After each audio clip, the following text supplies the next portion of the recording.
The 14th Year of Chenghua. Chapter 121. No free lunches. After Wang Zhi finished his word-for-word reading of the Imperial decree, everyone was dazed where they stood, unable to react immediately. Chen Luan responded a bit quicker than the rest, hurriedly turning and running into the county bureau. However, he seemed to have forgotten that if he could successfully flee, the Jinyue would have no prestige from then on. As expected, he hadn't run a few steps off before he was thrown bodily to the ground, then hauled up and tied up so urgently. He completely turned into a sacrificial meat for his ancestors. Wang Zhi's eyes swept over Ma Xingfu and the rest, then said lazily, "Since that's the case, Master Tang, hurry up and deal with these insignificant flies. I came on His Majesty's order. Time is precious, and I can't stand all this dilly-dallying." Those words were clearly for Tang Fan, but Ma Xingfu was angered half to death. Insignificant fly? That was clearly an insult to him. Yet, what could he do about it? Even though Eunuch Wang was young and he was a lot older than him, and even though the Western Depot had disappeared like smoke, things had turned around. He was now a popular person by the emperor's side, and his words were heavier than a defending supervisor's, who was far away in Suzhou. "Where is Zhang Qinhu?" Tang Fan asked. "Present." The Qinhu's voice was particularly resounding. "Arrest Chen Luan, Yang Ji, and their entire group to bring them to justice. Furthermore, Supervisor Ma Xingfu has colluded with Chen Luan to embezzle relief provisions. Zhang Pei and Wu Zong have aided the evildoers instead of fulfilling their responsibility in protecting an imperial ambassador. They secretly passed Chen Luan information and helped him fight against the court. Arrest them, too." "Understood." Pale-faced, Ma Xingfu put on a brave front. "Who dares arrest me? Master Tang, don't presume authority that you don't have. If you're arresting Chen Luan, then do that. What does that have to do with me? I also have an imperial order and worried that you would unjustly accuse a good official, which is why I had to come forth. Don't capsize the entire boat in one strike, or you'll end up getting yourself splashed in water." Tang Fan smiled. "Eunuch Ma, you rushed up to stick your neck out for Chen Luan before, so why are you scrambling to distance yourself from him now? Right and wrong will be cleared up during interrogations. I certainly won't wrong a good person, if you are one." Saying so, he put away his smile and called, "Get them." Those that followed Ma Xingfu exchanged looks, unsure of whether to protect him or not. The few loyal ones had already drawn their blades, looking to want to square up to the Jinyue, but with the wave of Wang Zhi's hand, the people behind him simultaneously drawn their sabers. Their numbers being comparatively higher, Ma Xingfu's troops became surrounded, instantly turning weak and pitiful. Wang Zhi sneered. "Are you still counting on your director Shang supporting you? To tell you the honest truth, Shang Ming has since been denounced and was removed from the capital. He had long gone to guard Hongguo's tomb. Suzhou isn't that far from Nanjing, so maybe you'll be able to meet up with him in the future." That news could crack boulders and shake the sky. As soon as Ma Xingfu heard it, he went stiff all over. You're talking nonsense." Wang Zhi laughed coldly. "Why would I come here just to blab at you? You can ask him yourself later when you see him whether it's nonsense. Zhang Qinhu, why aren't you arresting them yet?" He had been here for no more than a short moment, yet Zhang Qinhu already knew of the arrogant aspect of Eunuch Wang's personality. Hearing this, he didn't dare to dawdle, ordering his subordinates to arrest them all.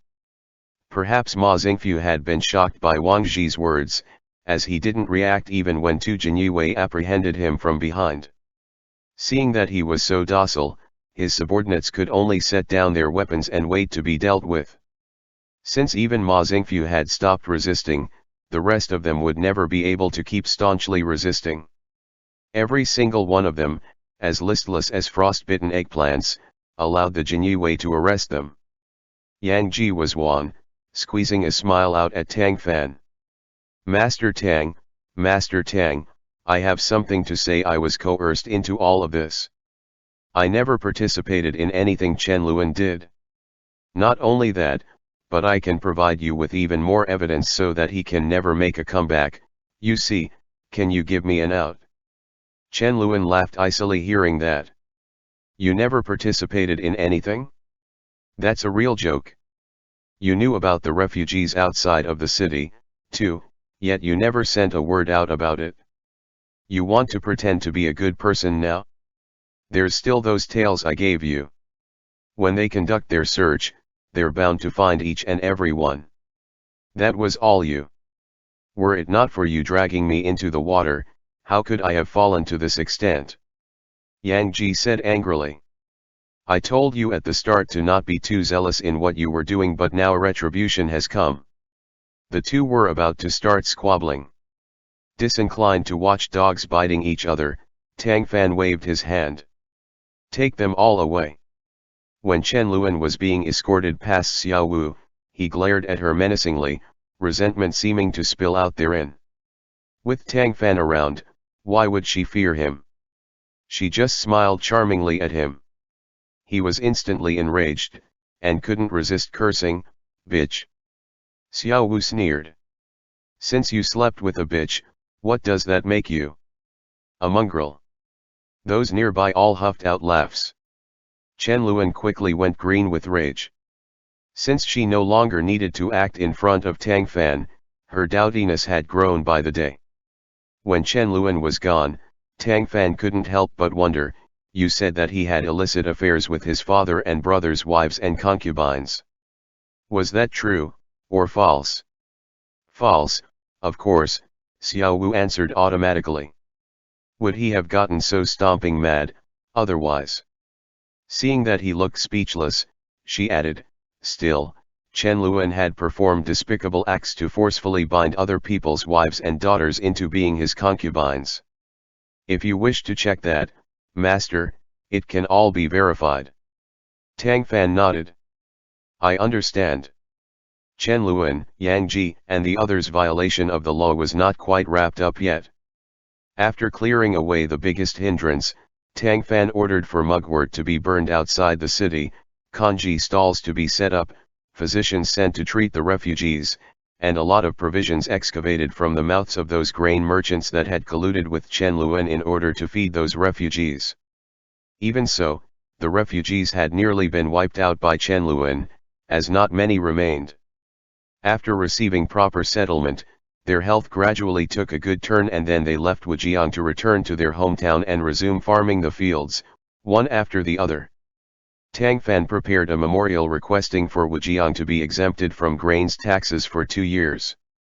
It would not be able to take the refugees completely out of poverty and let them live successful lives from then on, but that was the most he could do within his authority.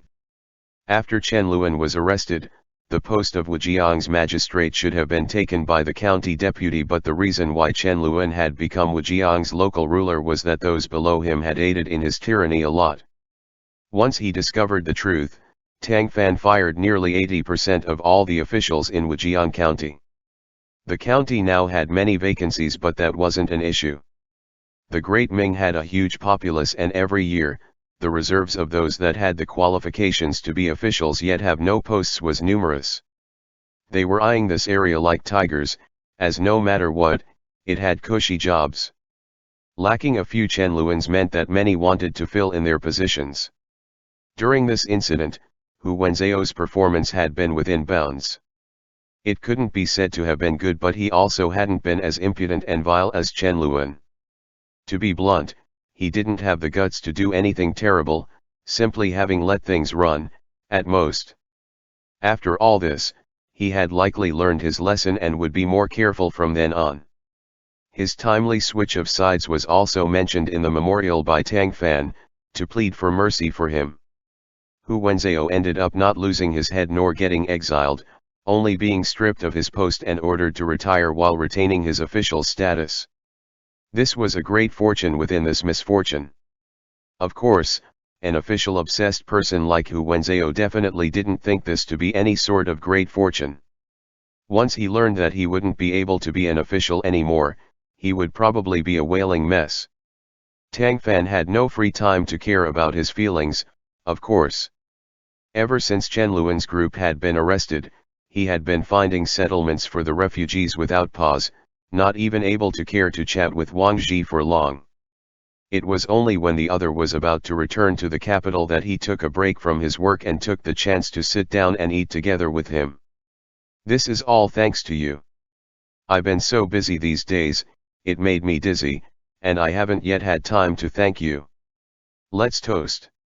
Tang Fan first poured cups of wine for them both, then stood, holding one in his hands, lifted it up slightly, and tilted his head back to down it all in one gulp. "You should be thanking me for getting here on time, but at the end of it all, this was all your own planning. It didn't have much to do with me." Wang Zhi didn't act polite, downing all the wine in front of him, then pointing at the cup to hint for Tang Fan to refill it. This was very typical of him. Thankfully, Tang Fan had long gotten used to his personality. He smiled, casually picked up the wine pot and poured 2 cups anew. In this event, Tang Fan had made a surprising move with his chess piece. As all knew, Chen Luan's uncle was a member of the Wang group, which was why many felt that Tang Fan working against Chen Luan was basically him working against the group. It was also why no one had any faith in him at the start, as they thought that he would never be able to contend with Chen Luan. Tang Fan never thought so, though. Regardless of how much posturing Chen Luan had in Wujiang, it had been limited to Wujiang. He had not participated in the upper-level political strife, and no one regarded him as important. His uncle being in the Wang group did not mean that he himself had been in it, too. To put it plainly, his post had been too low to be eligible to join in the high-stakes game. As such, to take down Chen Luan, his uncle needed to be taken down, first. Nanjing's Minister of Revenue was a coveted position, with every single person scrambling to have it. Furthermore, many regarded Chen Zhi as an eyesore. Tang Fan had thus exploited that using the connections he had with Zhang Ying and Huayan. His peers had initiated the denouncement of Chen Zhi. In his flurry, the latter couldn't look after himself, leaving him with no time to look after his nephew's life or death. Every acting official had weaknesses and faults to nitpick, it just depended on whether one's political opponents wanted to make use of them or not. For someone like Tang Fan, if another could one day dig up the fact that he had once written romance novels, they would be able to put on a whole show about it, to say nothing of anyone else. The wall collapsed from everyone's pushing it. Right when Tang Fan's peers had denounced Chen Zhi, many others had been watching for the good opportunity to grab hold of Chen Zhi's corruption and bribery faults to attack him with. Lu Ji was wanting to push his own person up into the minister's spot, too, so he had added another fire.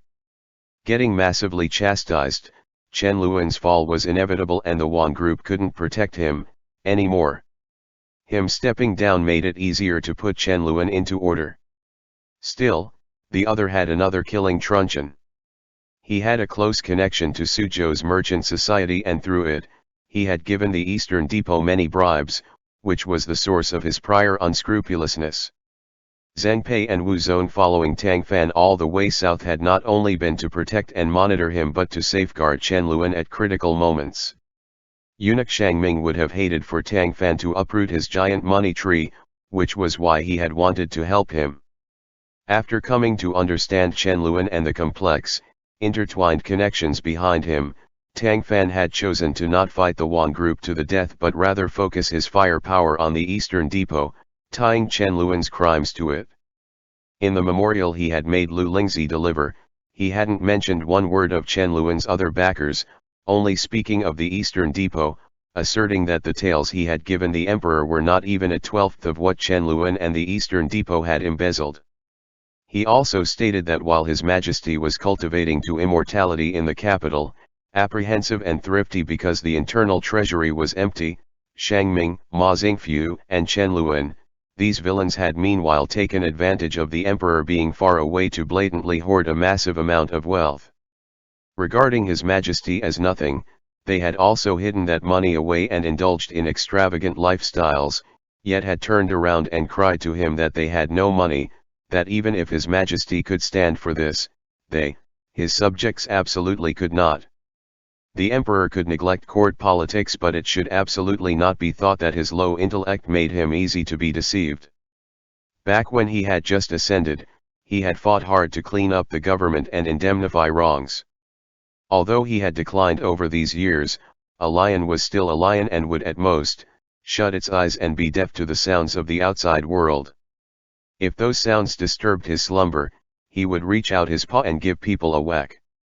Tang Fan's words had undoubtedly spoken to the bottom of his heart, as well as prodded his soft, imperial underbelly. He could tolerate others not doing anything and everyone muddling their days away, but he could not tolerate anyone thinking that he was easy to humiliate and deceive. Most importantly, Tang Fan had solely targeted the Eastern Depot and mauled Shang Ming alone, not involving anyone else. That not only minimized the backlash against the Yuan group but also caused the emperor to have no misgivings in dealing with Shang Ming. Had Tang Fan dragged the whole group down, the emperor would get pillow-talked. Due to considerations of consort Yuan, the matter would definitely end without proper conclusion. A good deal of elements adding up was why Wang Zhi had shown up here. Tang Fan couldn't have done this by himself, of course. He was just a censor and far off in Suzhou. The combined skills of many people had been needed to get this done. For example, when it came to Shang Ming's decline, the efforts of Huaiyan, Wang Zhi and those officials that hated the Eastern Depot had been behind it. The internal power struggles of the cabinet were also involved. Tang Fan had simply noticed this, then made proper use of it. After Shang Ming had been driven out of the capital, the post of Eastern Depot director had been immediately filled in by Chen Zuan, a eunuch on Huaiyan's side. By the time that the Yuan group had realized that the Eastern Depot's power was no longer in their grasp, it was already too late. The situation had undergone a million changes in the span of a breath, the opportunities transient. If they couldn't be grasped one moment, they could only be looked at as someone else grabbed them the next. In the refugees' opinion, Tang Fan's arrival had given them a renewed hope for survival. However, in the opinions of many more people, this misfortune was not just for Chen Luan and Yang Ji but for the Yuan's group loss of Shang Ming and the Eastern Depot. Its power had weakened a good bit as it could no longer use the depot as its henchman and tool, taking public weapons for personal use and using public office to pursue personal grudges.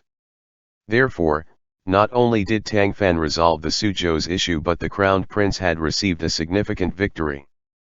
It could even be said that it had evened out the playing field.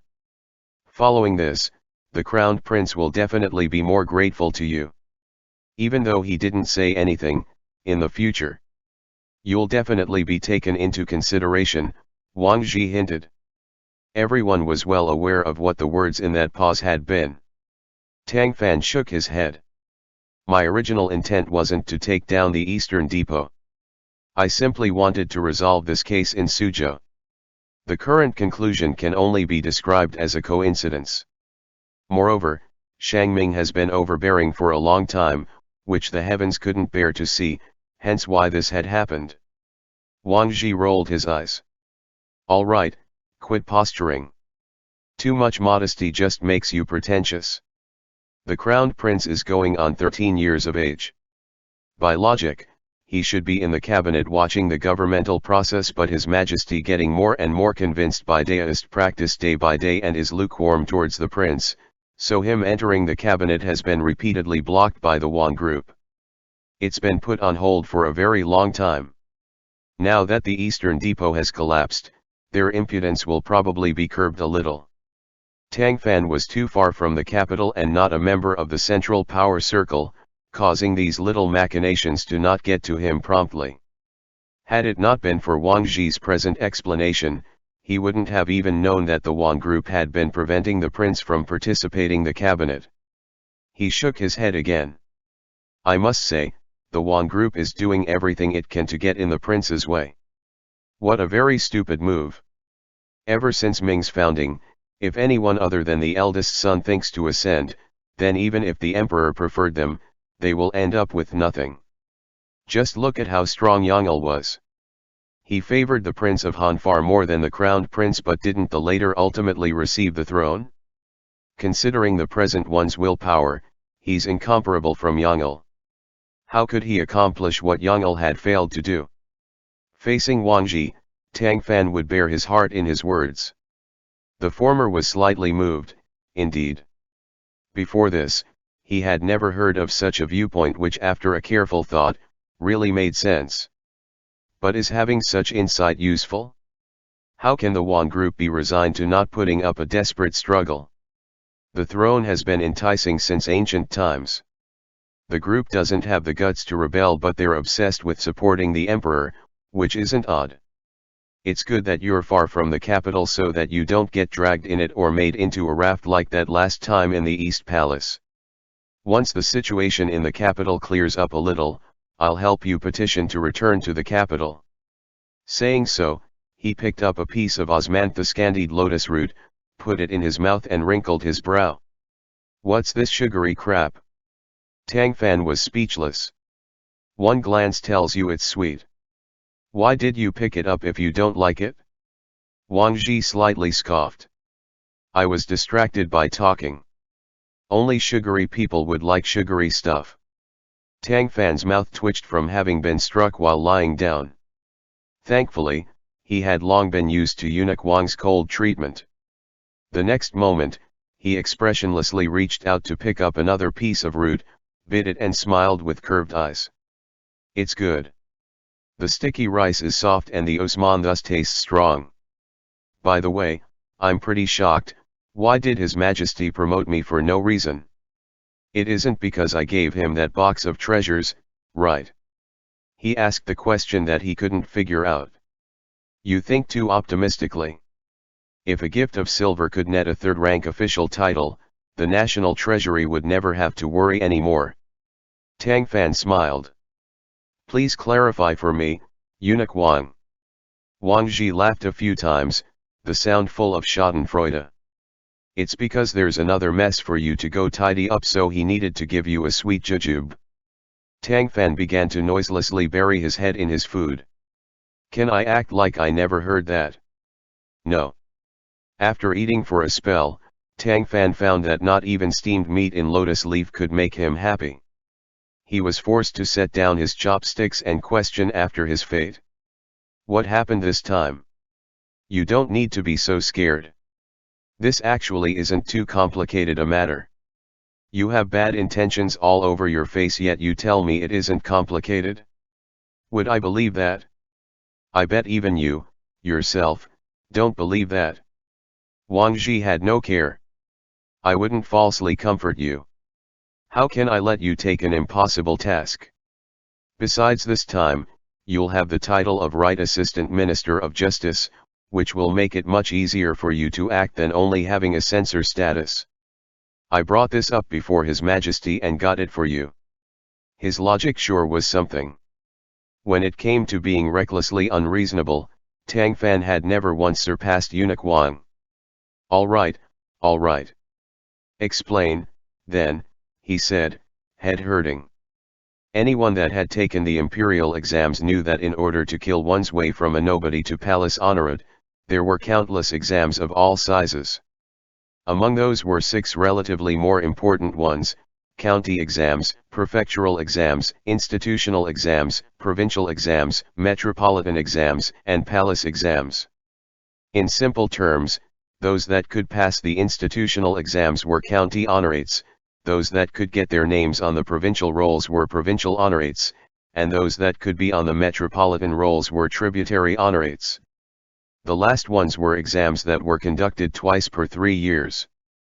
Without these, they would be unable to become a county magistrate, which most consider to be the starting point of their official careers.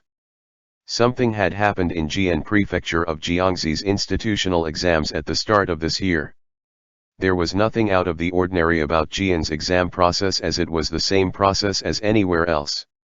The head examiner was Shen Kengziu, currently appointed at Jiangxi's Council of Education. He was an official that had been directly appointed by the Ministry of Rights, and directing exams like this was second nature to him. However, on the day the institutional exam roll had been released, a heaven-shaking scandal had suddenly broken out. It was unknown where the rumors had originated from, but they said that the top 20 exam candidates on the first roll had mostly received their ranks through cheating. Not only that, but the rumors had spread like they had limbs, and it went something like, if the candidate's scrolls have certain keywords like great achievement written on it, it was a signal to the appraisers that had accepted the bribes to give their papers high marks. Things had become more and more chaotic. Within the tumult, the scholars that had fallen off the roll had been the most violently raging. They had first beat the drums in requesting that something be done about it, then had brought a commemorative tablet for Confucius out of a Confucian temple, making a clamor outside the consul estate's gate. The official in charge had needed to give an explanation. After Shen Kungziu had heard the news, he had reacted quickly, checking those candidates' papers over, then discovered that the rumors hadn't been too far off of the mark. Of the top 20 on the roll, at least 16 individuals' papers had the words great achievement in them. That had been no coincidence. Alarmed and furious, he had decided to investigate thoroughly. He had no idea where the rumors had come from, but the most important thing at that time had been to find out if those candidates had actually cheated to get a scholarly title as had been claimed. If proved false, there would then be 1,000 methods available for stifling the rumors. Thus, he had first called for the appraising officials to interrogate them individually, who had flatly denied it. He had then sent people to arrest each of the top 20 scholars to question them one by one. The process of learning whether anyone had cheated or not was quite simple: ask a few more exam questions, then have them answer on the spot. If they couldn't do it, or if their level was greatly lowered, then there had to be an issue. When Shen Kungziu used that method, amongst those 16 people, several had seemed shaken with one attempt. After the topic changed, they had either written their essays sloppily, or their levels had dropped dramatically, completely different from the embroidered content from before. At that point, how could Shen Kungziu have not yet understood it? For the sake of killing one to warn 100 off from following these bad examples, and also to quell the rage of the other scholars, he had promptly sent a memorial to the court, requesting that all 16 exam hopefuls be stripped of their honor and never be employed, as well as planning to hold another institutional exam at Jian Prefecture. However, at that time, one of the 16 scholars that had been stripped of the title had hung himself. Prior to his death, he had written words in blood on the wall of the room where he had been detained: grossly wronged beyond compare, I die with my eyes still open. This had become even more critical, then. Even though Shen Kungziu had stripped the 16 of their honors through a memorial, before the court issued a clear decree, they would still be considered county honorates. One being forced into death by a consul of education immediately shocked the entire scholarly circle. If the other had been feeling guilty, then had not yet had the time to tell half-truths after losing his honors, why would he use suicide to proclaim his innocence? Who could say that there was no hidden story there? A lot of rumors immediately cropped up, saying that Consul Shen had a grudge with the other party, found an excuse to deal with him, and then caused him to kill himself out of humiliation and fury. It was also claimed that Consul Shen had judged the case wrong, and that the dead scholar had been accused unjustly, having not cheated at all. Not long after the incident, Jiangxi's envoy of education and envoy of investigation had sent separate memorials asking for a strict investigation of this case, to distinguish between who was being honest or not, and use righteousness to observe. Right as Tang Fan's assignment in Suzhou came to its end, the emperor told him to not return to the capital but go straight to Jiangxi to fix this. As Shen Kungziu was a true third-rank consul of education, his status exceedingly pure and noble, Tang Fan's fourth-rank censor status wouldn't have been enough against him, so the emperor had given him the additional title of Right Assistant Minister of Justice with a stroke of his brush to make it easier for him to investigate. After learning the whole story, Tang Fan's feelings were mixed. He only wanted to say one thing right now: there are no free lunches in this world. The ancestors really didn't lie to me. End of Arc 9. The 14th year of Chenghua. Arc 10, The Case of the Imperial Exams. Chapter 122. Eunuch Wang, ever fond of adding to others' troubles. Tang Fan had originally planned to return to his native hometown to prey on his family's ancestral hall after coming from Suzhou, but now that he was still an imperial ambassador and a life debt had broken out in Jian for no good reason, his hopes had subsequently been dashed. Once he had passed the follow-up arrangements to Wangji, he was to ride non-stop to Jian of Jiangxi. Prior to his departure, he lamented to Wangji, "I remember that when I got to know you, you had not even reached crowning age yet. A few years have since passed in the wink of an eye. It's a pity that we must part ways after meeting up for not too many days. After today's parting, I'm afraid that I won't be able to see you again until my return to the capital. I do hope you'll take extra good care of yourself. Where did you learn to be a sap?" Eunuch Wang just replied back. "I thought you were different from cliché folk, but now I see that you're the most cliché of them all. Don't forget that you're not yet 30 yet had already taken the title of a true third-rank assistant minister. Even though it's an empty title, you've attained it much earlier than others have.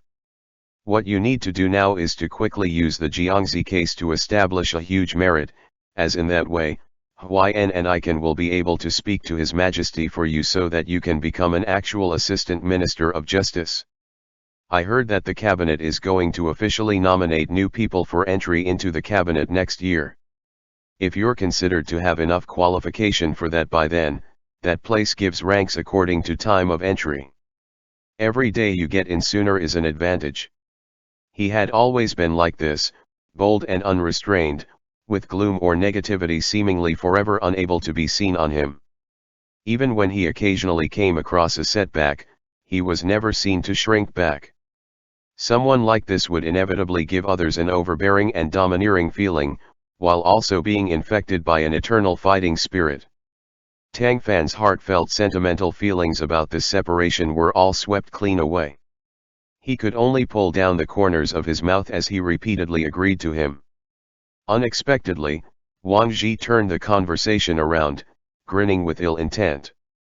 "Actually, you should be pretty happy about being able to go to Jiangxi instead of anywhere else." Tang Fan understood nothing. "Why is that?" "Because Sui Guangchuan is there too, eh? You two not seeing each other for one day is like not seeing each other for 3 autumns.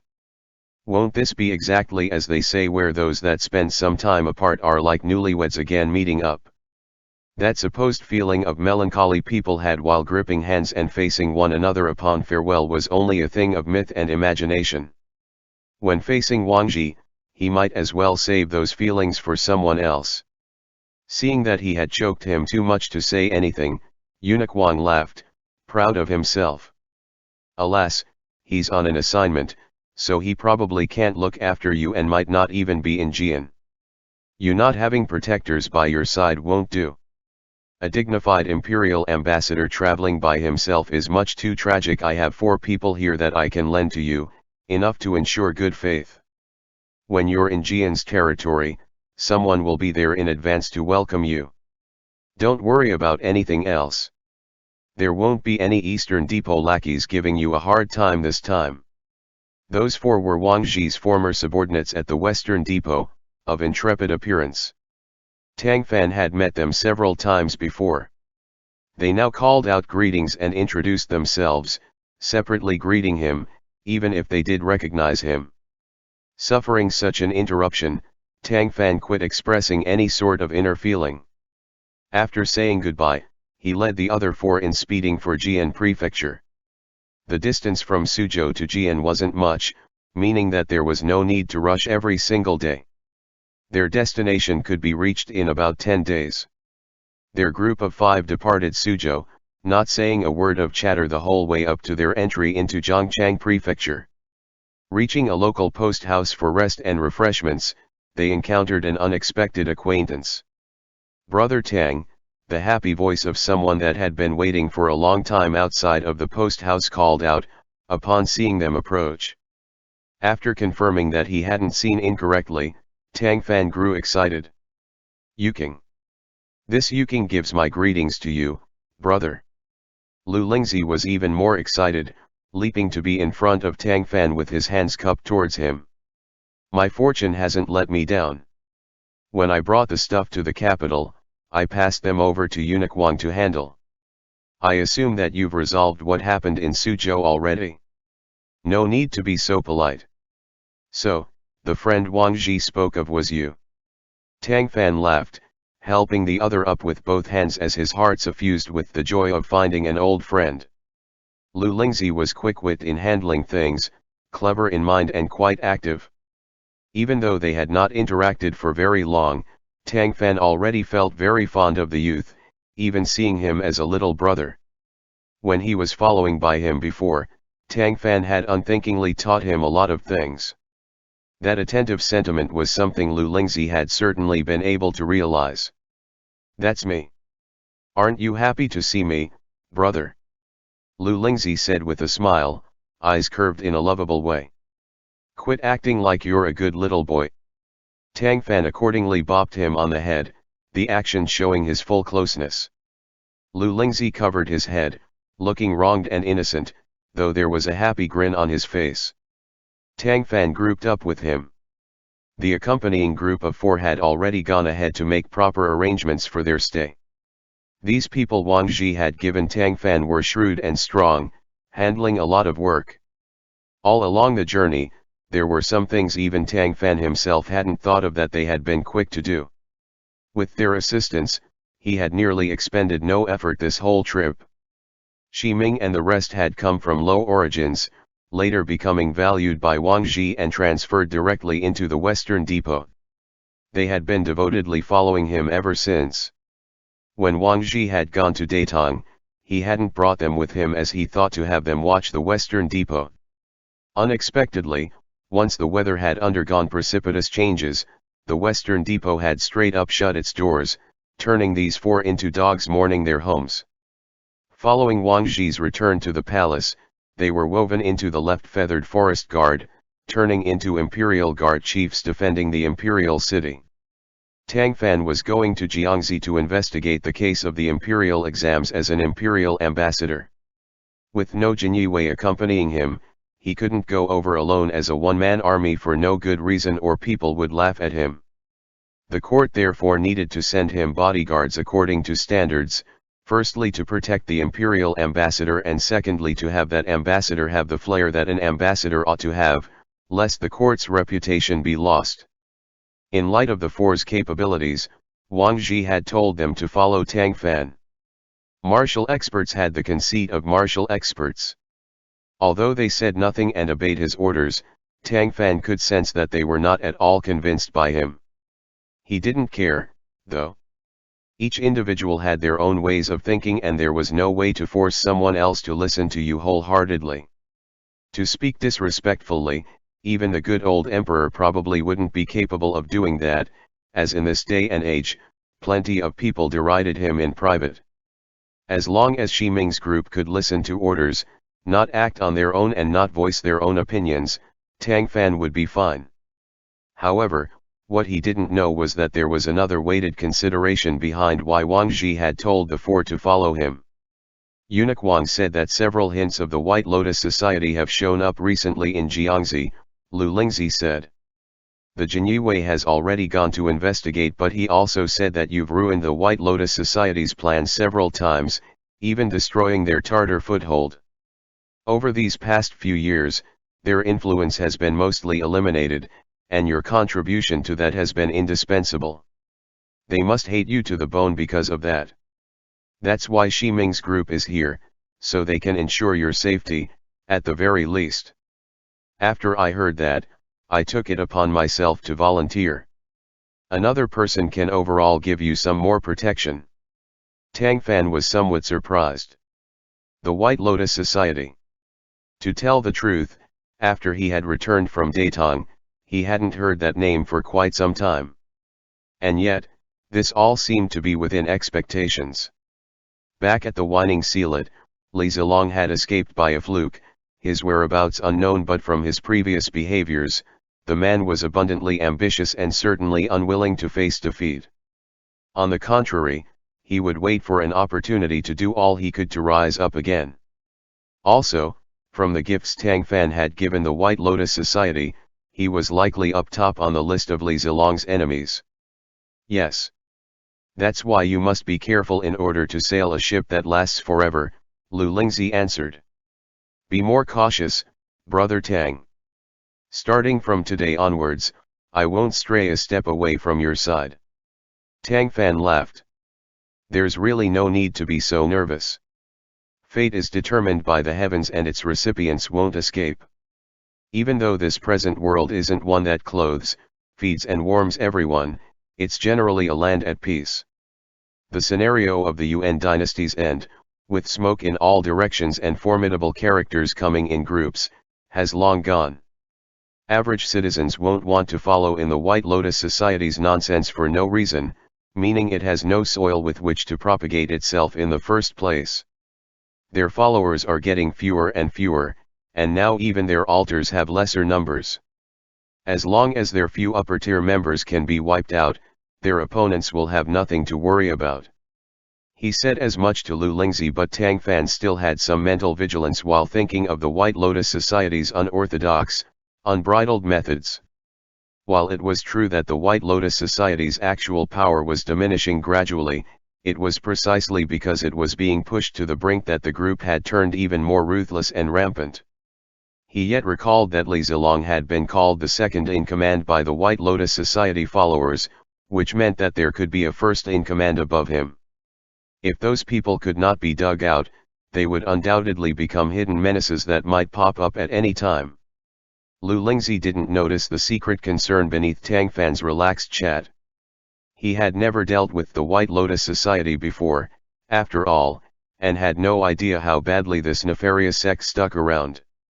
The youth's personality combined with his high martial arts expertise caused him to generally have some heroic ambitions that feared nothing. Actually, brother Tang, before I convened with you, I went on a patrol of Jian Prefecture. Tang Fan raised a brow. Since you said that, what did you ask around about? The other chuckled, having a smidgen of eagerness to curry favor by proving his ability to him. It was all hearsay, but I did indeed hear things. Would you like to hear them too, brother Tang? Despite the question, his face had the expression that said, come ask me about it, quick written all across it, exceedingly resembling a cute little puppy wagging its tail. Resisting the impulse to pet his head, Tang Fan smiled. If you don't tell me, I'm going to go to bed. Afterwards, he saw the other's face instantly fell, listless looking, and ended up laughing aloud. All right, just say it. I'll listen, all right. Lu Lingzi was not about to throw a little girl's tantrum of you told me to say it, so now I'm not going to, of course. Hearing him say that, he immediately brightened up. Supposedly, the involved consultant Chen is terrible with people. When he was still in Nanchang, his relationship with his co-workers in the bureaucracy was average, and now that he's patrolling Jian for exams, he's already caused extreme discontentment everywhere in such a short amount of time. His skills at offending people are truly unmatchable. Tang Fan nodded. Consultant Chen's temper really is poor. Those rumors aren't too ridiculous. The other was astonished. You've heard of him before too, brother Tang. A territory's consul of education was also called a consultant of education, with every single matter pertaining to teaching and imperial exams the responsibility of the consul to handle. Someone able to preside over a territory's exam takers needed to be an official with very comprehensive knowledge, making the average palace honorate no good. They had to be an official that had gone to Hanlin Imperial Academy and had some literary fame. Tang Fan's type, for example, could someday walk the path of the consul of education, then enter the Ministry of Rights. Shen Kengzia was born in Xi'an Prefecture and a palace honorate from the 5th year of Jingtai. That he could be the Jiangxi's consul of education meant that his knowledge had no shallow aspects to it. The scholarly circle spoke of all things north and south of the river, basically anyone with some fame coming to be known in it, but Shen Kengzia's fame did not come from his expertise, it came from his brother. An incident had happened before where, when Shen Kungziu had just entered Hanlin Academy, everyone had once gathered up to write poetry and bounce off of each other's.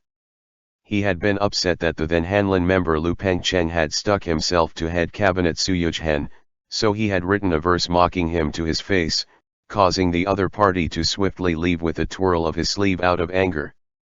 Later on, due to Suyuchen not getting on with Shiheng and the rest, he had been sent out of the capital to go be an official in Guangdong. Adding that on to Yu Qian's political revolution, Shen Kungziu had written poems mocking those that had adhered to Suyuchen, which had won him a beautified reputation as a clean streamer. If that was all, it would be no big deal. Reality had proven that in order to be labeled as a clean streamer, one needed to have a weird personality that normal people couldn't comprehend. After Shen Kungziu's Hanlin job had been fulfilled, he had held successive posts in the Imperial College and Ministry of Rights. However, in every place he went to, he would just quarrel with and part unhappily with his colleagues, and offend every single person there by the time he finally left his posts.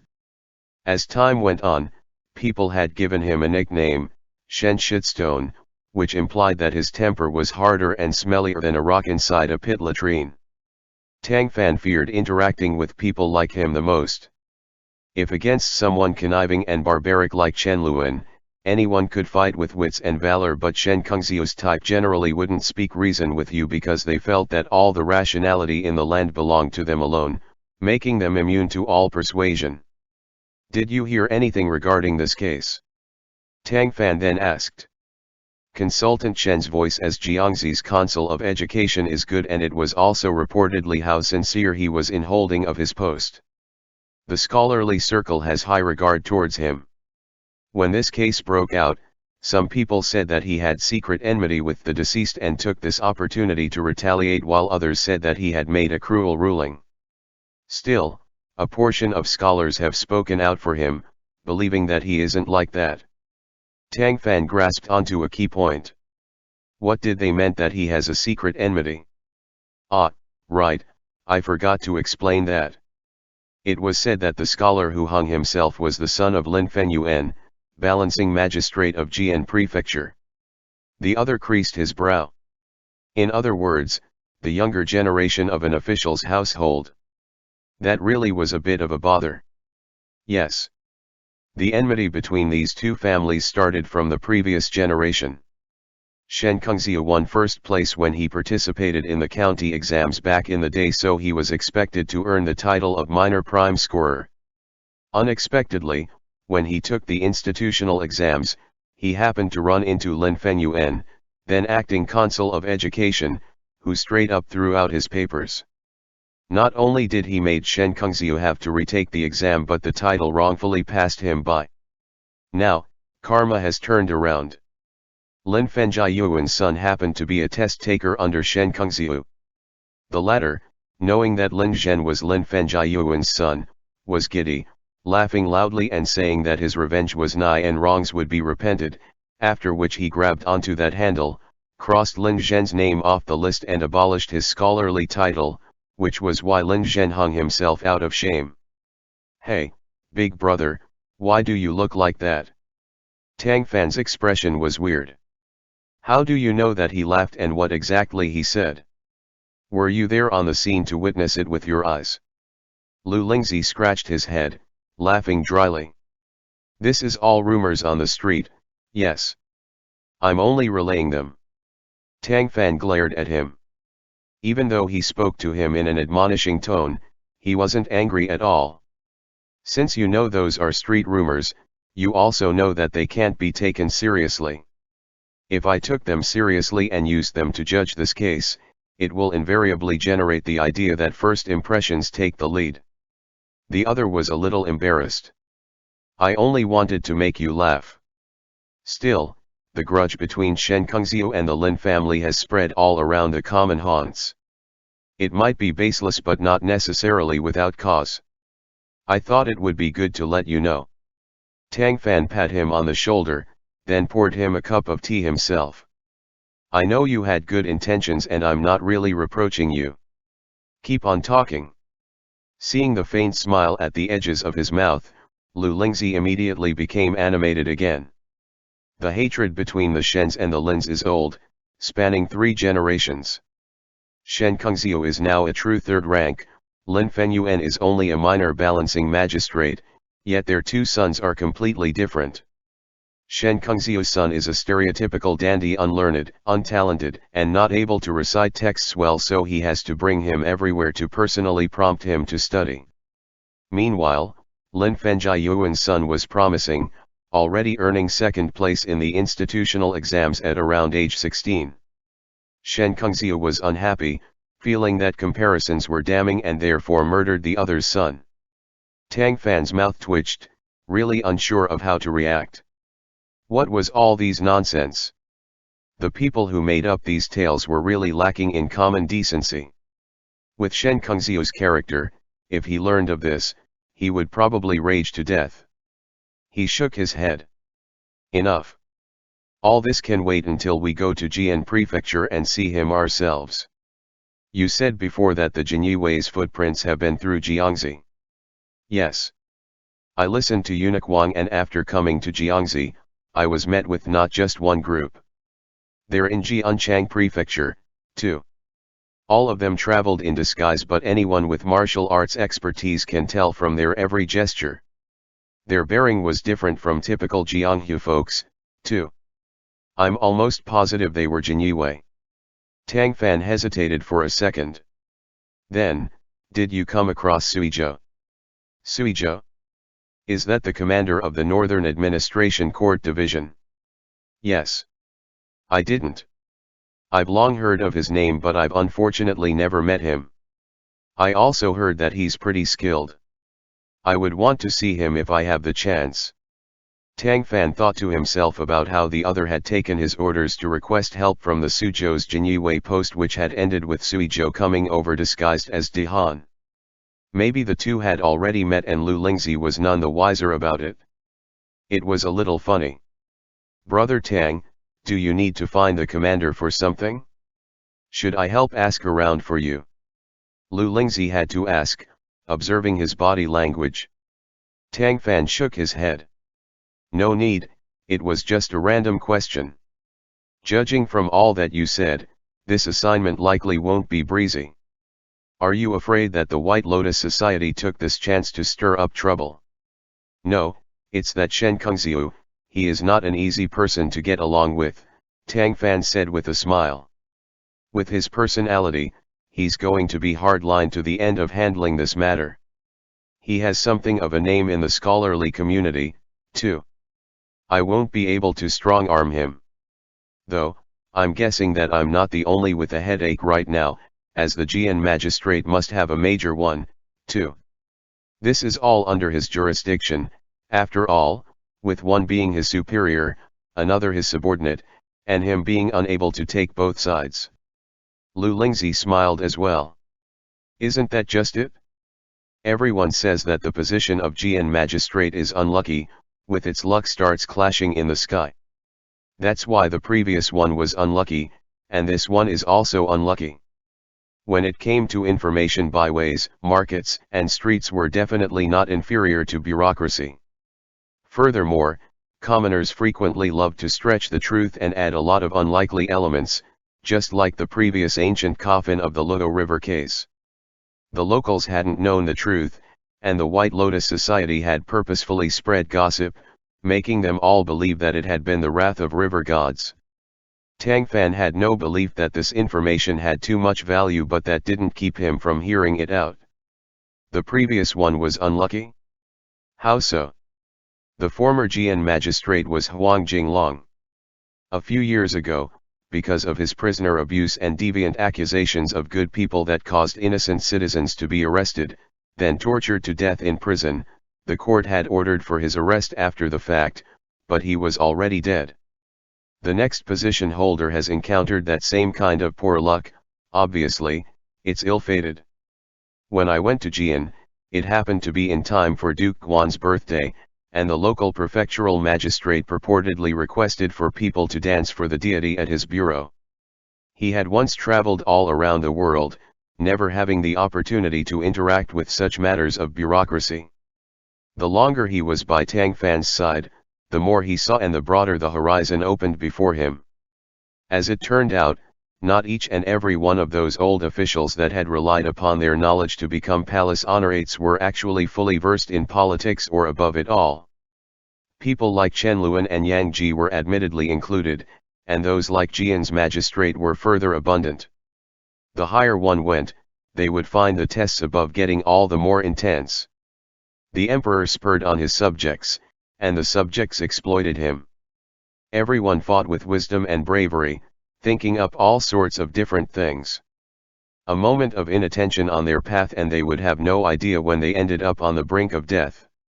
Those that appeared to be subdued and prudent might not really be at a disadvantage, possibly pretending to be swine, looking for opportunity to eat up tigers. Last time, when he had entered the capital with what Tang Fan had entrusted to him, his heart had burned with anxiety, itching to see Huaiyan or Wang Zhi as soon as possible so that he could save Tang Fan from his perilous situation. The following series of unexpected changes had been enough to overwhelm his eyes. When Shang Mind had lost power and the Eastern Depot had changed leadership, he realized that he seemed to have learned a lot. Even if Shang Ming's loss of power had no direct connection to Tang Fan, he had definitely played a part by seizing the opportunity to add to the waves that capsized him. Had Tang Fan currently been a cabinet minister, that method would have not been a surprise, but he had been a mere fourth-rank censor at the time. Being so far away from the capital's core of authority, yet still able to judge the situation at large so accurately, it made one gasp in admiration.